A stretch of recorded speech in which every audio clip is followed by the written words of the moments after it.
اعوذ باللہ من الشیطان الرجیم بسم اللہ الرحمن الرحیم انما حرم علیکم المیتۃ والدم ولحم الخنزیر وما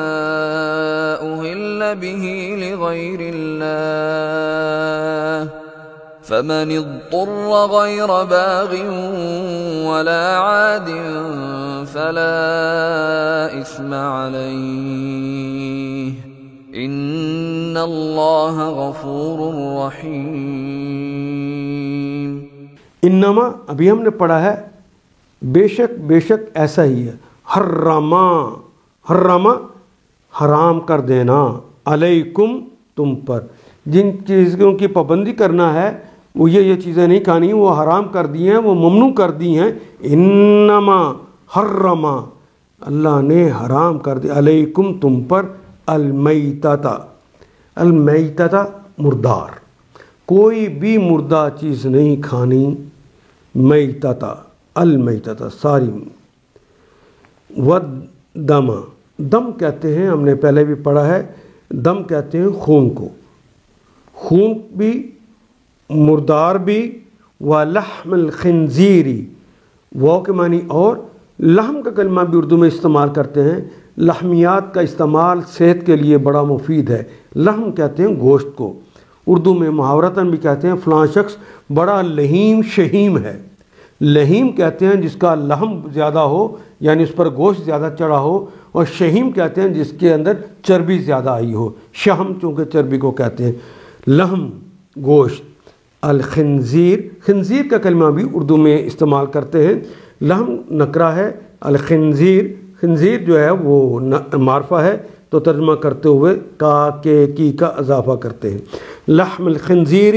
خنزیر کا گوشت۔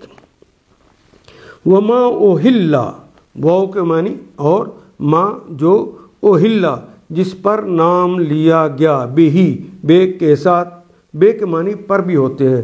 اوہل جس پر نام لیا بے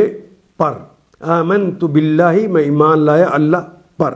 تو یہاں باقی معنی پر ہو گئے۔ وما اوہل بہی جس پر پڑھا گیا، جس پر نام لیا گیا، لغیر اللہ لام کے لیے، غیر کا کلمہ بھی اردو استعمال ہوتا ہے لیکن نکرہ ہے، اللہ کا کلمہ بھی اردو میں استعمال ہوتا ہے لیکن معرفہ ہے، ترجمہ کرتے ہوئے کا کے کی کا اضافہ کرے، لغیر اللہ اللہ کے نام کے علاوہ۔ وما اہل بہ لغیر اللہ، یہاں پہ کہا جا رہا ہے پابندی کیا ہے کہ مردار نہ کھاؤ، خون سے اور سور کے گوشت سے پرہیز کرو، خون اور سور کے گوشت سے پرہیز کرو، اور کوئی ایسی چیز نہ کھاؤ جس پر اللہ کے سوا کسی اور کا نام لیا گیا ہو۔ موہل بہ لغیر اللہ فمن اضطر، فا کا مطلب پس، من کا مطلب جو، فمن پس جو کوئی، اضطر یہ کلمہ بھی زواد رے ضرر اردو میں استعمال کرتے ہیں، ضرر کرنا،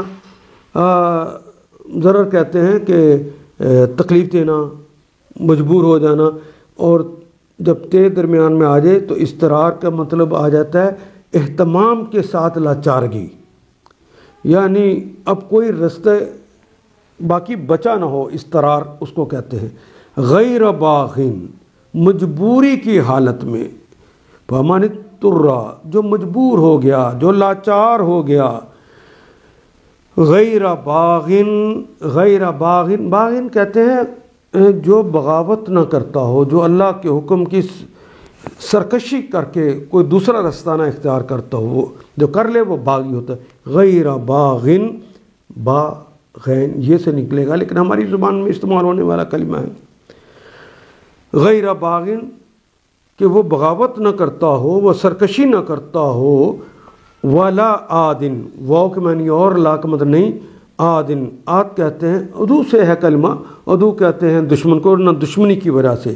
فلا اسم ہاں اگر وہ مجبور ہو گیا ہے، باغی نہیں ہے، دشمنی نہیں کر رہا، فلا اسم علیہ، فا پس لا نہیں، اسم گنم گناہ، اسم کہتے ہیں گناہ کو، تو نہیں ہے گناہ الیہ اس پر. کیوں نہیں ہے گناہ؟ ان اللہ غفور الرحیم، انا بے شک اللہ ہیں غفور مغفرت فرمانے والے اور رحیم رحم فرمانے والے. جن جانوروں کو اللہ نے ذبح کرنے کا حکم دیا ہے انہیں تو ذبح کر کے کھانا ہے، خالی ذبح نہیں، اس پر اللہ کا نام لینا ہے، وہ نام لے کے، اور جس پر اللہ کی بجائے کسی اور کا نام لیا گیا ہو وہ بھی نہیں کھانے. لحم الخنزیر نہیں کھانا. خون کے بارے میں یوں سمجھیں کہ آپ نے خون تو ڈائریکٹ نہیں کھانا، لیکن دھونے کے بعد، خون کو دھونے کے بعد پھر بھی تھوڑا سا اس کے اندر رہ جاتا ہے، اس کی ممانعت نہیں ہے، اس کی رسول اللہ نے اجازت دے دی، وہ اتنا خون ٹھیک ہے. لیکن بطور دم خون کے کوئی چیز کھانا پینا سوائے ایک گوشت جسے تلی کہتے ہیں اور ایک گوشت وہ جسے ہم کلیجی کہتے ہیں، یہ دونوں کھانی بھی جائز ہیں. محمد رسول اللہ نے ان کی بھی اجازت دے دی. تو مردار نہیں کھانا. ہاں جو سمندروں کے ہیں، اگر مچھلی مر جاتی ہے سمندر سے نکلتے ہوئے اس کی بھی اجازت ہے. اور وہ لوگ بھی جو مردار، خون، خنزیر کا گوشت، غیر اللہ کے نام پہ دی ہوئی چیز مجبور ہو جائیں کہ موت کے آثار ظاہر ہو جائے ہوں، وہ استرار کی کیفیت میں چلے جائیں، ان کے اندر نہ بغاوت ہو نہ اسلام سے دشمنی ہو، اگر وہ کھانے پہ مجبور ہو گئے ہیں تو ان پر کوئی گناہ نہیں ہے. ان کا اللہ بڑا غفور ہے، بڑا رحیم ہے، وہ اس کا گناہ لکھتا ہی نہیں. ان آیات کو ایک دفعہ پھر تلاوت خود کیجیے، عربی مبین پڑھتے ہوئے دیکھیے کیا بات پوری اندر اتر رہی ہے، کیا یہ اردو کے سانچے میں ڈھلتی گئی ہیں عبارتیں. اگر بات سمجھ آنی شروع ہو گئی تو الحمدللہ یہی ہمارا ہدف ہے اور یہ ہدف پورا ہو گیا. اللہ میرا اور آپ کا حامی و ناصر. الف لام